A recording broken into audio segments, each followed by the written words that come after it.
nuestro invitado, Juan Carlos Requena. ¿Qué tal? Bienvenido. Juan Carlos, acabamos de conversar con el congresista de Belaunde, de Peruanos por el Cambio, precisamente un poco analizando el mensaje de la nación. ¿Cómo ves este escenario? Hablamos, por ejemplo, de lo que pasa con los hermanos Fujimori, donde ya la bronca es abierta totalmente, ¿no? ¿Qué te parece? Bueno, y estamos a puertas del mensaje a la nación del presidente Kuczynski, que constitucionalmente le corresponde. Vamos a ver qué trae. Por lo menos en lo que hemos visto hasta ahora, parecieran que no irían a haber muchos cambios en la tónica que ha tenido el presidente, que es un gobierno básicamente manejado por tecnócratas con serias debilidades en el ámbito político, ¿no? Entonces, si nos dejamos guiar por las últimas declaraciones del presidente o por la recurrencia en ciertos gestos, deberíamos esperar que esta situación de cierta precariedad se mantenga. Se mantenga. Y lo reflejan las encuestas, Ipsos primero, luego la encuesta del fin de semana también señalando un poco el nivel de desaprobación, de 54 a 58. Sí, ¿qué está pasando? Sí. ¿Qué mensajes leer en estas entrelíneas? Bueno, creo que GFK confirma el desgaste que ha sufrido la figura presidencial. Los 6 puntos de reducción entre junio y julio grafican claramente eso. Un punto importante a considerar es el rechazo que ya tiene en el sur. La aprobación llega solo a 24% y es una zona particularmente desafiante por las protestas que estamos viendo. Estamos cerca ya, según la ministra de Educación decía esta mañana, hay el riesgo que más de 1 millón de estudiantes pierdan el año escolar. Entonces es un desafío muy grande el que va a tener que enfrentar el presidente. Desafíos. Hablemos de los desafíos de cara al mensaje del 28 de julio. ¿Qué desafíos saltantes se presentan para este segundo año de gobierno? Bueno, el más importante sin duda creo que tiene que ver con la reactivación económica. La ciudadanía espera cosas en materia de seguridad ciudadana, en materia de lucha contra la corrupción también. Pero creo que una de las mayores decepciones del primer año ha sido el del manejo económico, el del marasmo. Es cierto, golpeado por los casos de Lavajato y el Niño Costero, pero creo que van a ser cosas que van a requerir algún relanzamiento y yo dudo que una persona con 2 roles como el señor Zavala, que tiene en PCM... ¿Qué debería pasar aquí? La gente, por lo menos la oposición, pide que se redefine ese tema, ¿no? En el gabinete, un gabinete más político, quizá que le ayude o refuerce los puentes que debería tener el gobierno y manejar un poco mejor. Por ejemplo, el tema del Congreso, la relación Congreso-Ejecutivo, ¿qué te parece? Claro, yo creo ahí que debería haber una relación mucho más cercana de la que tiene el Ejecutivo con su bancada. El hecho, por ejemplo, de que no presenten una lista, aunque sea por términos meramente simbólicos, si quieres, de gestos, te habla un poco de un sentimiento de inferioridad que no le hace bien a un ejecutivo que ya ha mostrado serias falencias en el manejo político, ¿no? Entonces, creo que otra cosa que debería pasar es que se refuerce el gabinete con figuras que le den un poco más de rol. Hay ministros que uno no sabe. ¿Más rol de qué tipo? ¿Desde qué punto de vista? ¿Técnico, te mencionaba? ¿Político? Que se acerque de pronto más a la oposición, que maneje mejor esta relación Congreso-Ejecutivo, que a todas luces no ha funcionado, ¿no? Yo creo que el rol de los ministros, que son tradicionalmente fusibles y que se pueden cambiar en cualquier momento, es el de proteger o fortalecer la figura presidencial y el rumbo que el presidente le quiere dar a su gestión. Eso lamentablemente no se ha visto en el primer año. Hay muchos ministros que mantienen un bajo perfil. ¿Quiénes deberían ser cambiados, crees tú? Bueno, yo creo que para empezar el presidente del Consejo de Ministros debería ser cambiado. Creo que ya ha mostrado... Que se quede en economía, señalarías. Que se quede en economía y que ahí lo ocupe una persona de un cariz mucho más político, ¿no? Y un cariz mucho más... Tiene mucha experiencia en el tema económico, además, ¿no? Bueno, además, pero sobre todo que hable claramente. Una fortaleza que tiene el señor Zavala, sin duda, es que es de confianza absoluta el presidente.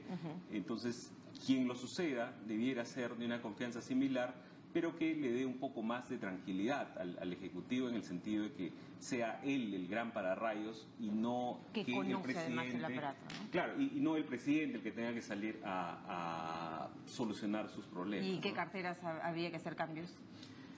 Bueno, la verdad, en carteras yo creo que todos los ministros han mostrado una solidez técnica en varios casos, pero hay otros, como te decía, que son casi anónimos. ¿No te animas a decir, por ejemplo? Yo preferiría no nombrar. Hay no nombrar, no decir nombres, pero sí creo que hay varias falencias en muchos casos. Hablaste de la confianza y ya vemos lo que pasa cuando, por ejemplo, se pierde la confianza o... Bueno, yo creo que el problema, por ejemplo, que afronta Marisol Perestello tiene que ver con este afán, si quieres, políticamente muy correcto de abrir las cosas por concurso, pero hay puestos muy sensibles que requieren de una confianza plena y de una audacia para poder apostar por personas, ¿no? No ha sido el caso, lamentablemente, de las procuradoras, que Marisol Perestello reitera y saca al lustre que las nombró por concurso. Creo que en puestos tan sensibles requieren, sobre todo, confianza. Sí, confianza, pero también gente proba que conozca... Sin duda. Yo no creo que una cosa esté reñida de la otra. O sea, yo creo que el puesto con confianza en una persona que tenga todas las cualidades es clave. Pero primordialmente la confianza es saber que va a estar en tu misma línea, ¿no? Vamos al tema del fujimorismo. ¿Qué te parece? ¿Qué está pasando? La situación entre los hermanos es absolutamente fuerte, dura en estos días. La crispación al interior de Fuerza Popular. ¿Se rompe el fujimorismo, crees tú? Bueno, yo la verdad lamento que se esté dedicando tanto espacio y tanta tinta a esta disputa. Yo creo que es una disputa propia de instituciones que están en plena formación. No creo que haya un desafío real al liderazgo de Keiko Fujimori, que se mantiene tanto en popularidad, que bordea los 40 puntos, como en el rol que tiene en la bancada, se mantiene como líder indiscutible del fujimorismo. Sin embargo, creo que lo que empezó como una disputa de un espacio, como una cuestión de, si quieres, equilibrar la cancha, ha terminado creciendo más de lo que se esperaba. ¿Qué es lo que más nos molestaba en el fujimorismo? Digamos, la actitud de Kenji, a quien muchos de ellos señalan como el rebelde en ese momento, acercarse al Ejecutivo. Bueno, Kenji repite las cosas un poco de paporreta que muchas veces menciona el padre, algunos matices con lo de la, por ejemplo, la bicameralidad, habiendo sido su padre el que la suprimió.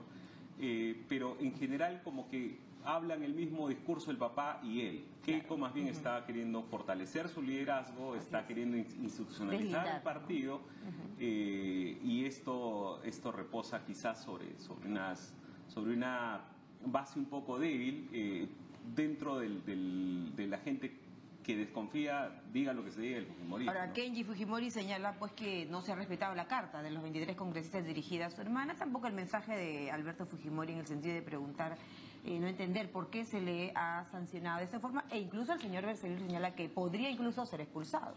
Bueno, es una carta bastante extraña, ¿no? Porque los términos son muy, si quieres, son muy sumisos ante la figura de Keiko Fujimori. Le dicen te rogamos, te pedimos, o sea, hablan como contradicen este cariz democrático que Keiko Fujimori le quiere dar a su partido cuando se dirigen a ella. Pero preguntarse en Hildebrand en sus 13, como lo ha hecho el señor Kenji Fujimori, en el sentido de decir cuándo se entronizó la intolerancia, digamos, ese es un mensaje bastante fuerte, ¿no? En realidad, es curioso que estas luchas, o sea, cuando uno revisa la historia política contemporánea del Perú, es la primera vez que se da una disputa de este tipo entre dos hermanos. Pareciera más una lucha dinástica que una lucha por algunos matices ideológicos o programáticos, ¿no? Cuando uno piensa, por ejemplo, en lo que fue la sucesión de Aya La Torre en el 80 con el APRA, tú veías que los ayistas tenían un mensaje, la gente que apoyaba a Tausen tenía otro, o cuando veías la disputa entre Alba y Ulloa al interior de la Acción Popular. Al final del túnel en ese tema? En el tema del fujimorismo, yo la verdad asumo que al final se va a decantar por fortalecer el liderazgo de Keiko Fujimori, salvo que se abre esta caja de Pandora, que es el potencial indulto, que ahí digamos, esto como que te movería la cancha dramáticamente, ¿no? Esperemos que las cosas se tranquilicen, porque finalmente a lo que vamos es que la situación entre fujimoristas, que son los que manejan el Congreso, ¿no es cierto?, se dé desde un punto de vista no obstruccionista, sino de cara, digamos, a lo que pueda plantear el Ejecutivo también. Claro, en realidad... El resultado de esta relación ahí también será positivo. Creo que ha habido un enfoque equivocado, me parece para mí, del Ejecutivo, que muchas veces ha primado una relación o ha privilegiado una relación súper armoniosa con el fujimorismo, y el fujimorismo no ha terminado de tomar esta mano o este ofrecimiento. Y el Ejecutivo ha olvidado que tiene una bancada con la que puede fortalecer, que seguramente tiene muchas falencias, pero no han son presentado lista, por ejemplo, ¿no? La mesa de hecho, a mí me parece un gran error no haberlo hecho, ¿no? ¿Cómo ha sido antes? Digamos, en general... peores momentos de otros gobiernos. Claro, o sea, el humanismo, Toledo, por hablar de dos gobiernos similares, de debilidades similares, han presentado han presentado candidato a la lista, a la mesa directiva. Han perdido, en el caso de Iberico, el año 2016, y en el caso, 2015, y en el caso de Antero Flores Arauz antes, pero eso más bien como que te creaba una corresponsabilidad que al final de cuentas les dio cierto aire. Y en la encuesta de la que hablábamos antes, Juan Carlos, también, sin embargo, los líderes, ¿no? Keiko, Kenji, Fujimori, en la encuesta se revela también que la lista de favoritismo de los peruanos va hacia estos personajes políticos también. ¿Cómo entender esto? Bueno, Keiko Fujimori se ha mantenido, como te decía, en 40%. En cambio, Kenji crece desde enero hasta ahora más o menos 15 puntos. Eso sin duda se debe a ¿Qué lo fortalece? ¿Ser el congresista más votado en periodos consecutivos? La presencia del padre. Quizás, creo que lo que le favorece más es seguir el trabajo de bases que Keiko ha dejado de lado, ¿no? Si tú revisas solo las votaciones, Keiko Fujimori el año 2006 tuvo más de 600.000 votos preferenciales, mientras Kenji ha bajado de tener 380.000 en el 2011 a 320.000 aproximadamente en el 2016. Entonces, esta cuestión de que sea el más popular, digamos, podemos decir que Keiko, por lo menos en términos de votos preferenciales, era mucho más popular. Pero lo que ahora ha dejado de hacer Keiko es lo que hace el hermano, que es viajar, y que hizo además mucho en la campaña, que es viajar y estar en contacto con las bases. ¿Está repitiendo un poco la estrategia de lo que fue las campañas de Alberto Fujimori? ¿No? Sí, pues, de alguna manera, ¿no? Y creo que además hay muchas cosas, muchas cuentas pendientes que deberían aclarar. ¿La lucha anticorrupción en general? La lucha anticorrupción, ¿te refieres al caso de los Fujimori o al caso del Ejecutivo? Porque ellos pregonan tanto el tema de la corrupción y es precisamente ese tema... por favor. Bueno, esos son los casos efectivamente que creo que deberían aclarar, ¿no? Acaba de salir una denuncia de Ojo Público que habla de la creación de empresas que justo se da tras la condena a Alberto Fujimori, que los Fujimori habrían creado más de 20 empresas. Es un hecho llamativo que sin duda debe aclararse. A eso iba con el tema de la corrupción, que es un tema en el que se busca decir, luchamos contra esto, pero es precisamente ese detalle el que ha sido materia de investigación del gobierno de Fujimori. ¿Qué es el gran talón de Aquiles, efectivamente, creo, del fujimorismo? Yo creo que el fujimorismo está todavía terminando de encontrar su identidad, está queriendo representar, algunos piensan, a este Perú informal. Pero mientras no se termine de aclarar esta cuenta del pasado, tamaño problema el que ha generado en el Perú, como otros países, luego descubrirse, por ejemplo, esta corrupción continental de Odebrecht, que nos viene arrastrando y que no solo es en el Perú, efectivamente, pero que podría, por ejemplo, tanto dinero que se invierte en la supuesta lucha contra la corrupción, en desarrollo, en reactivar la economía, en invertir, por ejemplo, en la formalización, ¿no? Claro. En otros temas. Sí, yo creo que el tema de la Bajato sin duda ha impactado de manera muy severa a la política peruana. Creo que acá se debe tener cuidado en caer en populismo, en el sentido de que Odebrecht debe rendir cuentas, Odebrecht debe pagar las indemnizaciones que va a pagar el Estado, pero las empresas que están atadas a lo que fue la actividad de Odebrecht deberían encontrar el modo de seguir funcionando. Estamos hablando de miles de puestos de trabajo, de proveedores que no sabían muchas veces con quién estaban comerciando. Así es. Y seguimos mirando cómo campea la delincuencia, por ejemplo, ¿no? O sea que hay muchos esfuerzos por hacer. Que pareciera que el Ministerio del Interior ha encontrado finalmente algún rumbo. Hay algunos avances importantes, sobre todo en los últimos meses. Vamos a esperar que esto se consolide, ¿no? Gracias, Juan Carlos Requena, analista político. Estuvo esta mañana con nosotros en 7.3. 10:06, una pausa. Gracias.